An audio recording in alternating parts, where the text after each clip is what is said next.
Jai Jinendra, all of you. Welcome to the 13th class of Auditing and Assurance of CA Inter. Hope you have watched the earlier classes and learned the topics covered therein. So, continuing with chapter number 11, Audit Reports. In this class, we will study SA 710, Comparative Information, Corresponding Figures, and Comparative Financial Statements. इस ऐसे के नाम में 3 नाम आ रहे हैं. सबसे पहले अपन इन तीनों नामों के मतलब समझ लेते हैं. Then we will cover the audit procedures of this chapter. सबसे पहला नाम आ रहा है कंपैरेटिव इन्फॉर्मेशन. कंपैरेटिव इन्फॉर्मेशन जब भी हम लोग अपने फाइनेंशियल स्टेटमेंट्स में अपने एक या फिर उससे ज़्यादा साल के प्रायर पीरियड्स की इन्फॉर्मेशन भी साथ में देते हैं तो वो कंपैरेटिव इन्फॉर्मेशन कही जाती है. For example, in the above example, financial statements financial year 19 के दे रहे हैं, उसके साथ हम लोग 31 मार्च 18 के भी कंपैरेटिव इन्फॉर्मेशन के फिगर्स दे रहे हैं, तो ये कंपैरेटिव इन्फॉर्मेशन कही जाएगी. अमाउंट्स और उसके related disclosures included in the financial statements in respect of one और more prior periods in accordance with the applicable FRF. For example, accounting standards और इंडियाज में ये प्रायर पीरियड्स की इन्फॉर्मेशन देना कंपलसरी है, तो वो कंपैरेटिव इन्फॉर्मेशन कही जाएगी. अगला नाम आएगा अपना करस्पॉन्डिंग फिगर्स. करस्पॉन्डिंग फिगर्स लगभग कंपैरेटिव इन्फॉर्मेशन की तरह ही हैं, बस ये फिगर्स की बातें कहलाती हैं. जैसे हम लोग बैलेंस शीट एज ऑन 31 मार्च 2019 की बातें करें तो उसमें हम लोग फाइनेंशियल ईयर 19 का तो डाटा देते ही हैं, प्लस साथ में फाइनेंशियल ईयर 18 का भी अगर डाटा देते हैं तो वो करस्पॉन्डिंग फिगर्स कहे जाएंगे. फॉर एग्जांपल, इन्वेंट्री यहाँ पर फाइनेंशियल ईयर 18 में 200 थी, फाइनेंशियल ईयर 19 में 300 हो गई, तो ये करस्पॉन्डिंग फिगर्स कहे जाएंगे. डेफिनेशन है कंपैरेटिव इन्फॉर्मेशन. कंपैरेटिव इन्फॉर्मेशन के दो पार्ट्स हैं, करस्पॉन्डिंग फिगर्स और कंपैरेटिव फाइनेंशियल स्टेटमेंट्स. तो comparative information where amounts and other disclosures for the prior period are included as an integral part of the current period financial statements. हम लोगों ने जब balance sheet as on 31 March 19 बनाई तो उसका ये integral part बन गया 31 मार्च 18 वाला फिगर्स भी, and are intended to be read only in relation to the amounts and other disclosures relating to the current period. और इनको हम लोग इंटेंडेड रीड कैसे करेंगे? 31 मार्च 19 के रिलेशन में इन फिगर्स को हम लोग रीड करेंगे. अगली डेफिनेशन आती है कंपैरेटिव फाइनेंशियल स्टेटमेंट्स की. कंपैरेटिव फाइनेंशियल स्टेटमेंट्स में हम लोग 2 सालों के फाइनेंशियल स्टेटमेंट्स को साथ में लेकर रीड करते हैं. ये 2 अलग अलग सेट्स ऑफ फाइनेंशियल स्टेटमेंट्स बनते हैं. फाइनेंशियल ईयर 18 का अलग सेट रहेगा अपने पास और फाइनेंशियल ईयर 19 का अलग सेट रहेगा. ठीक है. Comparative information where amounts and other disclosures for the prior period are included for comparison with the financial statements of the current period, but if audited are referred to in the auditor's opinion. अगर ये दोनों sets audited हैं तो हम दोनों के ऊपर अपने ऑडिट ओपिनियंस देंगे. Level of information included in those comparative financial statements is comparable with that of the financial statements of the current period. दोनों के हम लोग कंपेयर कर सकते हैं. यही है मेन, ये है कि कंपेरेटिव फाइनेंशियल स्टेटमेंट्स के अंदर 2 अलग अलग फाइनेंशियल सेट्स रहते हैं फाइनेंशियल स्टेटमेंट्स के. अब हम लोग इस ऐसे को स्टार्ट करते हैं. सबसे पहला ये बोल रहा है there are 2 different broad approaches to the auditor's reporting responsibilities in respect of such comparative information, corresponding figures और comparative financial statements. The approach to be adopted is often specified by law और regulation. India के अंदर जो law है वहाँ पर हम लोग करस्पॉन्डिंग फिगर्स को ज़्यादा रिपोर्ट करते हैं. कंपैरेटिव फाइनेंशियल स्टेटमेंट्स यहाँ इंडिया में ज़्यादा प्रचलित नहीं है. तो ये जो पॉइंट दे रखा है इसको हम लोग जब ऐसे कंप्लीट हो जाएगा उसके बाद समझेंगे. थोड़ा अलग पॉइंट है ये. ऑडिट प्रोसीजर्स क्या रहते हैं regarding comparative information? So first audit procedure is, सबसे पहले ऑडिटर को डिटरमाइन करना पड़ेगा कि जो फाइनेंशियल स्टेटमेंट्स हैं मतलब कि इंक्लूडेड इन कंपैरेटिव इन्फॉर्मेशन अगर हैं तो मतलब कि सबसे पहले देखना पड़ेगा फाइनेंशियल स्टेटमेंट में कंपैरेटिव इन्फॉर्मेशन दे रखी है कि नहीं दे रखी है. अगर वो दे रखी है तो वो अप्रोप्रिएटली क्लासिफाइड है कि नहीं है एज पर एप्लीकेबल एफआरएफ. उसके बाद जब उसने देख लिया कि कंपैरेटिव इन्फॉर्मेशन है तो next point is evaluate whether the comparative information agree with the amounts and disclosure of prior period financial statement. जैसे कि सही अमाउंट तो लिखा गया है ना, जैसे पुराने पीरियड के फाइनेंशियल स्टेटमेंट में था वही उठा के लाया गया है ना कंपैरेटिव इन्फॉर्मेशन की फॉर्म में, या फिर कोई और तरीके से देखना कि वो इन्फॉर्मेशन जो है प्रायर पीरियड की जो उठा के आई है वो सही है कि नहीं है. उसके बाद जब उसने ये भी चेक कर लिया उसके बाद देखेंगे कि evaluate whether the accounting policies adopted in the preparation of comparative financial information consistently applied in current period financial statement. पुराने प्रायर पीरियड फाइनेंशियल स्टेटमेंट्स में जो अकाउंटिंग पॉलिसीज यूज करी गई हैं वही कंसिस्टेंटली अप्लाई हुई है कि नहीं हुई है करंट ईयर में. अगर नहीं हुई है तो evaluate the effect of such change is appropriately accounted for and disclose. मतलब अगर चेंज इन अकाउंटिंग पॉलिसी है तो हमें ये देखना है कि वो अप्रोप्रिएटली अकाउंटेड फॉर, मतलब वो अप्रोप्रिएट ट्रीटमेंट हुआ है कि नहीं हुआ, प्रॉपर्ली डिस्क्लोज हुआ है कि नहीं हुआ ये फैक्ट. ठीक है, तो ये यहाँ से 3 नंबर का क्वेश्चन बन सकता है कि what are the audit procedures regarding comparative information. तो हम लोग इसको शॉर्ट में देखें तो डायरेक्टली ये पॉइंट्स निकलते हैं कि सबसे पहले ऑडिटर डिटरमाइन करेगा फाइनेंशियल स्टेटमेंट्स के अंदर कंपैरेटिव इन्फॉर्मेशन जो कि एप्लीकेबल एफआरएफ के हिसाब से चाहिए थी वो डाली है या नहीं डाली है, और जो उसका क्लासिफिकेशन किया जाना चाहिए था वो किया गया है या नहीं किया गया है। इस पर्पज़ के लिए वो 2 पॉइंट्स इवेल्युएट करेगा। पहला, कंपैरेटिव इन्फॉर्मेशन है जो पिछले साल से हम लोग उठा के लाए हैं वो सही तो उठा के लाए हैं ना, कुछ कॉपी पेस्ट के अंदर जो हम लोग करते हैं वो गलत तो नहीं हो गया। और दूसरा, जो अकाउंटिंग पॉलिसी पिछले साल लगाई गई थी वो इस साल के अकॉर्डिंग कंसिस्टेंट है या नहीं है। ठीक है, आपसे 3 नंबर का क्वेश्चन पूछा जा सकता है। अब करस्पॉन्डिंग फिगर्स की बातें करते हैं।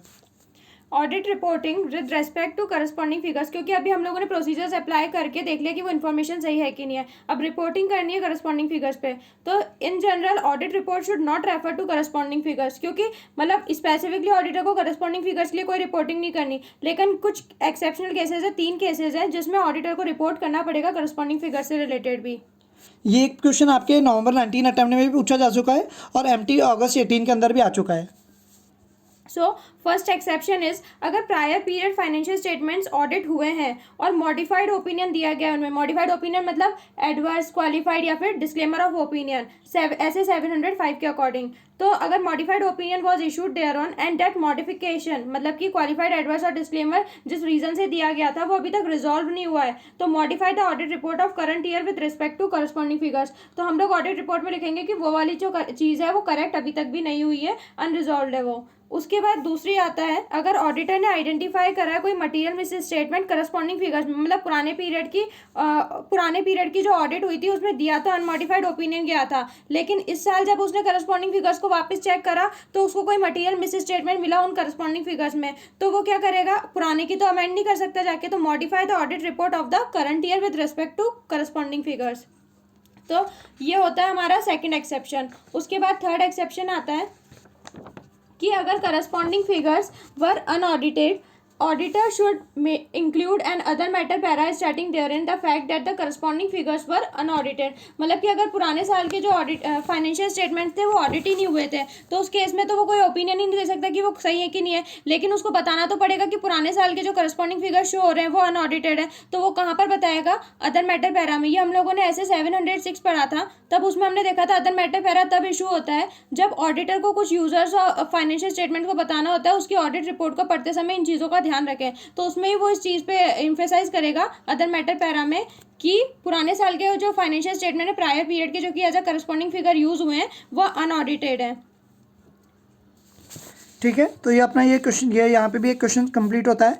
3 पॉइंट्स हैं इसके अंदर, आपको ये तीनों याद करने पड़ेंगे। फर्स्ट पॉइंट के अंदर 2 चीज़ें दे रखी हैं, मतलब ये भी बता रखा है कि in the basis of modification paragraph, जो हम लोग यहाँ पे मॉडिफाई करेंगे हमारे फर्स्ट पॉइंट के हिसाब से कि जब auditor's report on the prior period as previously issued include a qualification opinion या फिर डिस्क्लेमर ऑफ ओपिनियन या फिर एडवर्स ओपिनियन, तो हम लोग हमारे बेसिस ऑफ मॉडिफिकेशन पैराग्राफ के अंदर ऑडिटर क्या लिखेगा, तो 2 तरीके से लिख सकता है। Refer to both the current period figures and corresponding figures of the in the description of the matter giving rise to the modification when the effects of possible effects when the effects or possible effects of the matter on the current period figures are material। जब current figure period के figures पे effect material होगा तो हम लोग दोनों के बारे में बताएंगे, और या फिर in other cases explain that the audit opinion has been modified because of the effects या फिर possible effects of the unresolved matter on the comparability of the current period figures and the corresponding figures. हमने हमारा audit opinion modify करा था because of the effect या फिर possible effect जो कि अनरिजॉल्व मैटर रह गए थे उनके वजह से। दूसरा पॉइंट आ रहा है यही कि if auditor obtains audit evidence that material misstatement exist in prior period financial statements, तो उसको क्या करना है, और अगर पिछले साल के prior period financial statements audited नहीं हुए थे तो उसको अपने अदर मैटर पैराग्राफ में लिख के डिटेल देनी है।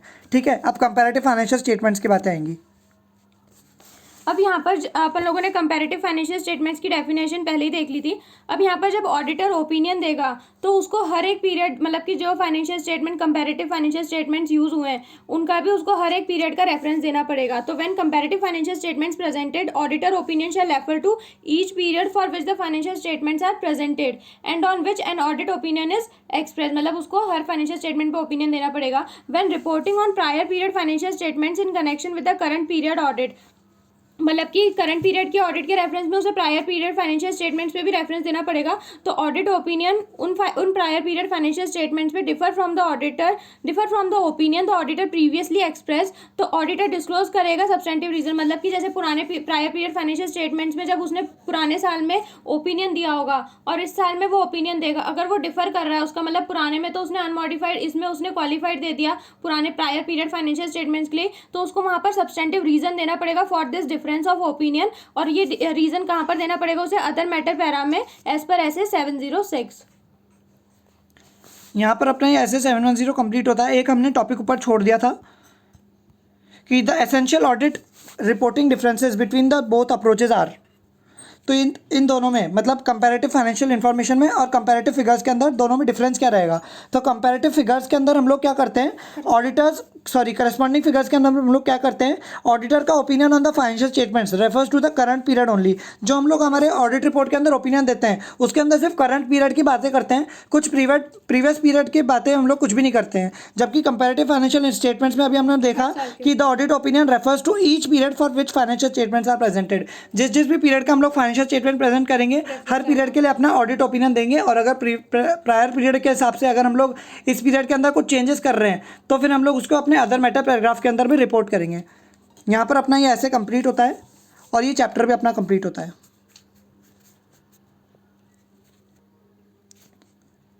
Hope you are liking these videos. Subscribe the channel and press the bell icon so as to receive the notifications of our new videos. Share it with your friends too. Study hard and make your parents feel proud. Jai Jinendra.